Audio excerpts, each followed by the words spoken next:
Hey everybody, we're back. Danny Davis, the Austin American-Statesman, Cedric Golden, Kirk Bowles, Thomas Jones. This is your Longhorn Confidential for Tuesday, August 15th. We are 18 days away from Rice. Spring football, it's in a rearview mirror. Big 12 Media Days, a month behind us. The open windows at practice, those are done too. All we have to do is look forward to another football season at Texas. Let's get talking about it. The scrimmage was this past weekend. First scrimmage for the Texas football team this during fall camp in August. I don't know if we can call it fall camp. We got to talk to Steve Sarkisian on Monday about the scrimmage. Talk to us for about 20 minutes. We'll start going around the room. Said you can go first. What kind of stood out to you about what Steve said? We can't see the scrimmage. You can see a couple highlights on Twitter and go off what Steve told us, but what stood out to you at that press conference? Well, you said it best, Daniel. We can't see it, so I take what he says with a grain of salt. I'm not saying he's being dishonest or anything like that, but the only things I can take away are the clips that I saw. Everything's going to be great and rosy for all of these programs. They're having a great spring. You don't see anyone say, "Oh, we had a horrible spring football practice," or we had a horrible start to fall camp." So, what stood out is no one got hurt seriously. I mean, you lose Isaiah Nayor last year, and that was big. That was a deep threat. So, the fact no one got hurt, the fact that he's bragging on big guys like Alfred Collins stood out to me. We've been waiting on Alfred Collins since that Alamo Bowl his freshman year to blow up, and he hasn't. And this is it for him. And maybe now is the year that he brings it. But my biggest concerns for this team were definitely up front on the defensive end, on the defensive side. So him bringing up Alfred Collins stood out to me because they're going to need someone to be that to be that plugger, to be that disruptor that they had with Snacks and DeMarvion Overshown on the edge. So that was basically the fact no one got hurt, and the fact that he singled out Alfred Collins was noticeable to me. Kirk? I got the sense he wasn't as happy with the offense as he was with the defense. Defense seemed a little ahead of the offense, which is a little bit of a surprise since 10 offensive starters are back. But he mentioned the 3 turnovers and said that's way too many.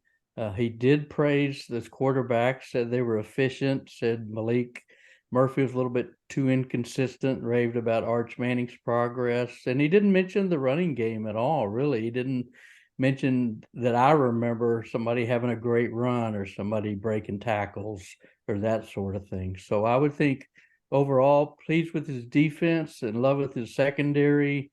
But, I was surprised he didn't gush a little bit more on the running game if there was anything to gush about. Well, Kirk, I think the running game was Arch Manning because he apparently hit 20 miles an hour on a 50-something yard touchdown run. That stood out to me. Quinn Ewers isn't the biggest runner, but if Arch has that athleticism that apparently his uncles don't, because I don't think Eli or Peyton have ever hit 10 miles an hour running, that would give the UT offense a little different element.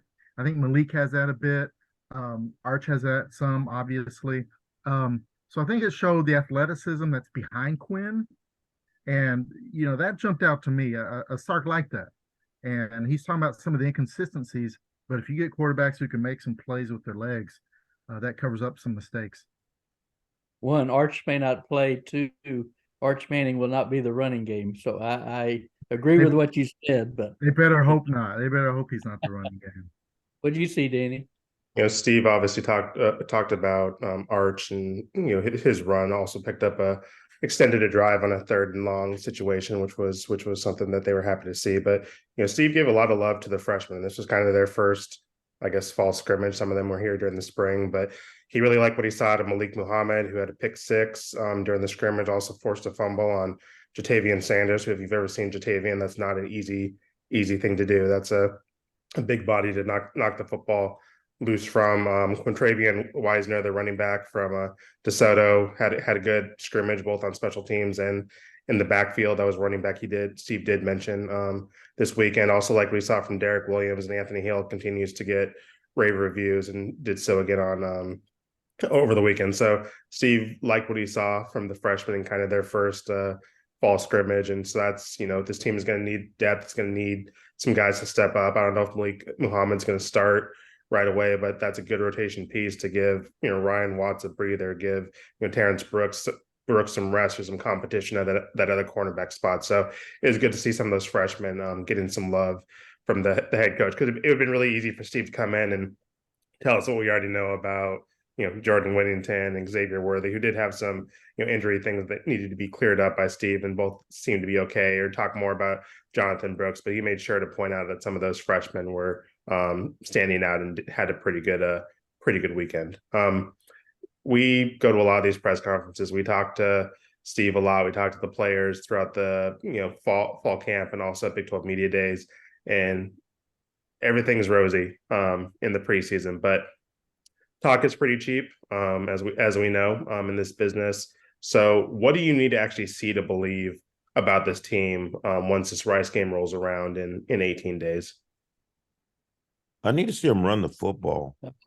You can't convince me that they're going to be better without Bijan Robinson back there. People are acting like, oh, they got 4 guys back there, very talented guys.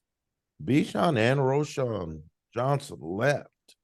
And I know the offensive line is supposedly going to be great. We'll see about that, because they haven't had a great line in a while.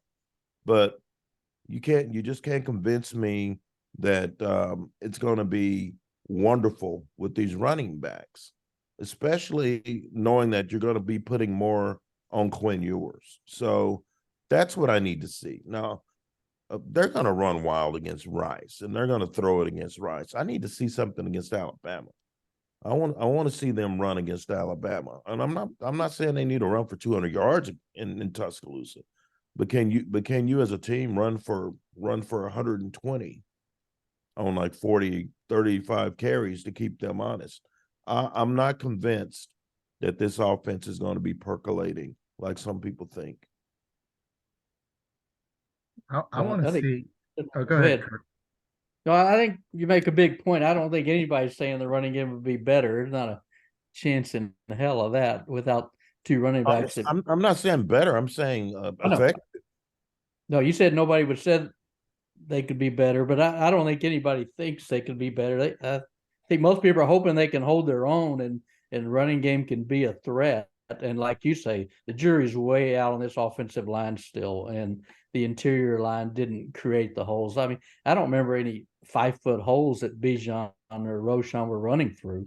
In a lot of cases, they made their own yardage after contact with, their great vision, balance, power, speed, you name it. But and said you hit on it about the pass rush. I think pass rush and linebacker play, I think, are huge issues that I still got to see before I think, okay, this can be a top 20, top 30 defense. I mean, who is going to be that edge rusher? I mean, Baron Sorrell was like, what do you have, 5.5 sacks? I don't think anybody coming back had more than 2 after that. So is Baron Sorrell the answer? We've heard a lot of buzz about Ethan Burke, and I'm sure Ethan took offense when Sark said there's nothing sexy about Ethan Burke. He's a grinder. So, well, I tell you what, double-digit sacks would sure be sexy, whether it's Sorrell or Ethan Burke or Murphy or Devondre Sweat inside, or Anthony Hill, cross-training an outside linebacker and edge rusher. So 10 years. TJ, 10 years. What's that? 10 years since Jackson Jackson Jeffcoat, right? Yep. Yeah. What do you got, TJ? No, I agree with you guys. I think Texas has realistic hopes to win the Big 12. I think they expect to win the Big 12. You win the Big 12, you should be in the conversation for the college football playoff, but you're not going to get there if you don't bring down the quarterback. I mean, what teams have we seen that ranked 78th in the nation in sacks? And that's where Texas ranked last year. And it's one of those things, they were second in the nation in quarterback pressures. They had like 225 pressures, but they can't bring a guy down. And Sark touched on it about those quarterback scrambles we talked about. Their discipline in the rushing lanes is just not great. And that leads to quarterbacks getting out of the pocket, making some plays downfield. I mean, we saw Bryce Young beat Texas last year because they didn't maintain their pass rushing lanes. You have to get more sacks. You have to be more disciplined in the pass rush. You have to get those negative plays because your defense is pretty good. Without those big negative chunk plays, you're not going to beat other contending teams. It has to get done on that pass rush. I think that's the single biggest thing with the defense. You have a good pass rush, you get those more turnovers, and I think things will take care of themselves. Gotta get him on the ground. First off, I'm glad I don't sit by Kirk in the press box if he thinks sacks are sexy. I'm willing to not sit by you if that's what gets you going. But I think throughout the preseason, and this goes back to spring, Steve has done a really good job of preaching focus. And we're just talking about the 2023 football season. I mean, SEC questions he won't entertain. He was lobbed a couple realignment softballs last week, and he wouldn't even swing at them. I personally don't believe his lines that he had no idea where Texas was ranked in the coaches or the AP poll, which he stated today when someone asked him about the AP poll, which we'll talk about in a second. But I am interested to see if that focus kind of resonates within the locker room. I think the players have done a good job of, echoing that message and that Steve has been preaching. And, this is Texas. There's lots of media attention. There's lots of social media interactions, NIL obligations, all that stuff. There's a lot of things to distract this team. And so I'll be interested to see once the season gets going after that Alabama game or in the lead up to that Alabama game, whether they can maintain that focus and, get towards that goal of winning the Big 12 championship. Because as I said a couple minutes ago, talk is really cheap.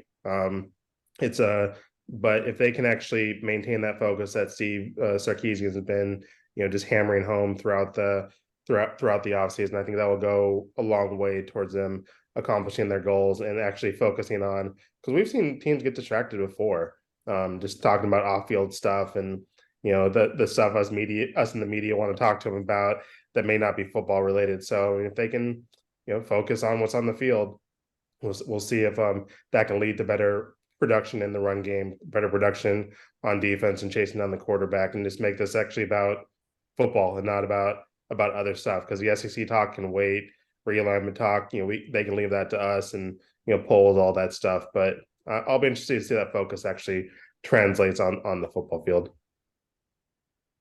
We just talked about the AP poll. 11th for Texas in the AP poll, 12th in the coaches poll. So right by each other in both polls. Too high, too low, just right. Thomas, we'll start with you. I think it's a little low. I'll be honest. I thought they would be higher based on the fact that you have arguably one of the best offensive lines in the country. All 5 starters are back from good offense last year. You have one of the top receiving corps in the nation. You have your quarterback coming back who has all the talent in the world. Now he has that experience, and you have a good, solid defense. So I thought they would be a top 10 team. I was thinking 7 or 8. 11's not far off, but I thought they would be a little bit higher. Will Sark use that as motivation? He says he's done it in the past. How much does that matter? Who knows? But yeah, I thought they'd be a top 10 team. It's about right. It's about right. I know the Texas hype is always a little higher than it should be.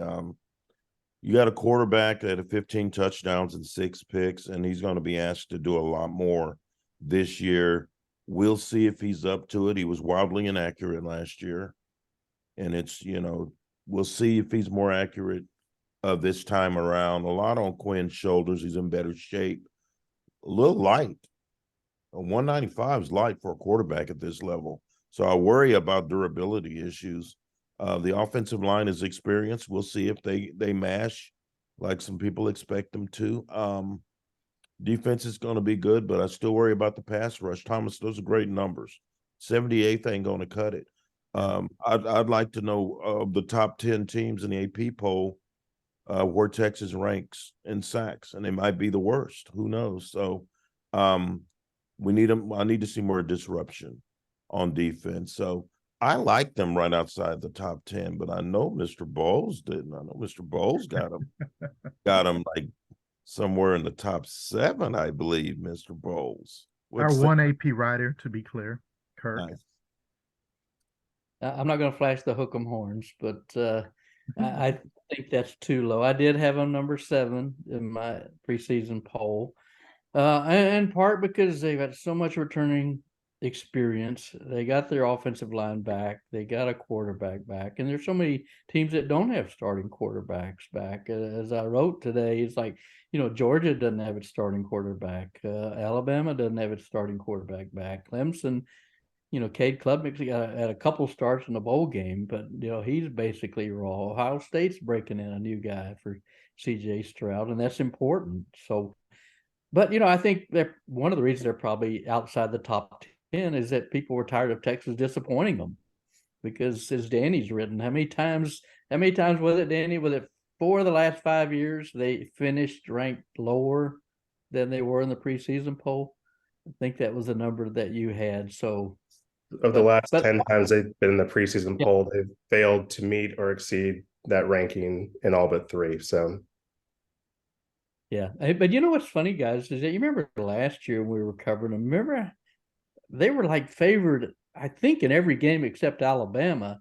You remember they were favored against Oklahoma State on the road, K-State on the road. I think TCU game, TCU was undefeated, and I think Texas was a favorite in that one. We kept going, what in the heck are they looking at? So I think it's a combination. Texas brand kind of helps it, obviously, as far as some rankings, but other people are going, same old Texas, let me see it before I'll believe it. I think the ranking is just fine. I think with Texas specifically, it's one of those damned if you do, damned if you don't kind of situations for the voters. You vote them too high, you're buying into the hype. If you vote them too low, you're a hater. I think putting them kind of in that high teens is just fine. High double digits, I guess, if they're 11. Texas has to prove themselves. They've been highly ranked before. I mean, 2018 is not that long ago, and falling on their face. If they do what they're supposed to do, everything will work out just fine, and they'll be a top 10 team at the end of the season. But I don't think it's too much to ask for them to prove themselves on the field first. One team on campus that doesn't need to prove themselves is this volleyball team that Thomas is covering this season. Got to see him in their orange-white scrimmage a couple of days ago. The volleyball team, the football team, both picked to win the Big 12 conference in their preseason polls, which are voted on by the coaches. The soccer team was picked to finish 3rd, but it's a pretty close vote between BYU, TCU, Texas. I think Texas got 5 first place votes. Texas did win the conference title last year. So we'll go around the room really quick because we're running out of time. We don't pay for the unlimited Zoom plan anymore, so we gotta be cautious with our minutes. But of those 3 fall teams, how many conference championships do you expect to win? And you don't get any bonus points. No one's going to think you're clever for picking the volleyball team. So I guess this is really just a football and soccer question. How many of those teams do you think is going to join this volleyball team, which will win another Big 12 championship this year? I think volleyball, when you talk about titles, they're playing for a national title. They could really, Big 12 is like down here, nationals here. Yes, they're going to win it. Football should win it. If not now, literally, they're never going to win the Big 12, but they have to win the Big 12 this year based on the competition and based on what they have coming back. Soccer, BYU, TCU are really strong in women's soccer. I think it's a toss-up with Texas. And then do we want to talk about the spring too? You guys would know baseball more than me. Softball's not going to win it with Oklahoma still around. But Coach Flo's going to win it. We'll talk about softball when softball comes. We need to dive more into Mike White's assistant coaching hiring. I say it's going to be a fall sweep for Texas. How about that? No idea about soccer, but I'm rolling with Angie. I'll roll with Angie. Football, I'm picking them to get to the Big 12 championship. I don't trust them yet. I got them at 9-3. And I know Ducks probably got them at 10-2. So I'm trusting that they'll get there, but I'm not ready to say they're going to win it yet. So I'm not ready. I'm not ready, Daniel. I'm not ready. No. Yeah, I'm riding shotgun with TJ. I say it's a 3-0 sweep. I think the Trinity Lexi show will continue. I mean, Trinity Byers, what they have, 17 goals, school record last year, and Lexi is the assist queen. We're talking Stockton and Malone here, okay? And then they get 4 newcomers They won a doing a great, championship. including they won their conference, didn't they? Who said Stockton Malone didn't win Got anything? that great goalkeeper, Mia Justice from Florida State, and a couple others from Auburn and Tim Boston Howard's College. cousin, by the way, Tim Yeah, Howard's cousin. exactly. For I think they're soccer loaded. I really think they could do a 3-0 sweep. It's time for and I'm sure they're mad about losing the Directors Cup to Stanford. So this would put them a leg up toward getting that title back. I think Chris O'Connor's pretty eager to leave the conference with as much hardware as he can collect. I think That's right. What did Angela told us? She said, "Yeah, Del Conte's saying let's leave them all with parting gifts. Let's win 20 conference titles." So yeah. it's You pretty know what? brazen. But the one thing that we haven't talked about, and we will, and probably the next LC, they've got, they're Texas and they always have that target on their back. They really have a target on their back this year. No one wants to see them walk out of here with a conference title, so they're going to get everybody's best shot. Yeah, true. What say you, Danny? I'll go for the sweep as well. And I guess we are the biggest homer podcast on the Texas media circuit. But obviously volleyball, that's a no-brainer. I think this football team is the best football team in the conference. And you have a talented soccer team, a chip on their shoulder saying, hey, you won the championship last year and you picked to finish third this year. Even though BYU is obviously talented and TCU is always has a good team. I think that gives them a little bit of motivation going into the season, although Ange also repeated the same line that Steve did about not paying attention to the polls and not knowing what's going on. So I don't know if I believe that. I think that's some extra motivation from them. But yeah, I'll pick soccer to win another conference championship, force CDC to give Ange that extension, and we can move on to SEC talk next year. But yeah, we are running out of time here. So I guess we'll just wrap it up. I think we'll be back next week, maybe to do some season preview stuff before we get started with the Rice Week. Also back on Second Thought Podcast. That comes out on Thursdays. You guys back this week, or are we waiting another week? We're back. Talk about college football and let some college football, realignment. Football realignment. Probably going to have a special guest, TBA, working on that. But yeah, we're back on Thursday. So check that out on statesman.com, as well as all of our coverage throughout the fall camp. Lots of stories, lots of content. We've been going at it ever since we got back from our little summer vacations. We get some weeks off in July, but once August starts, it's full go. It's not construction work, but it is still a lot of work. So please check that out on statesman.com. But yeah, thanks for listening to us, watching us on YouTube, listening to us wherever you get your podcast. But Danny Davis, Thomas Jones, Kirk Bowles, Cedric Golden. We will see you next week. Bye.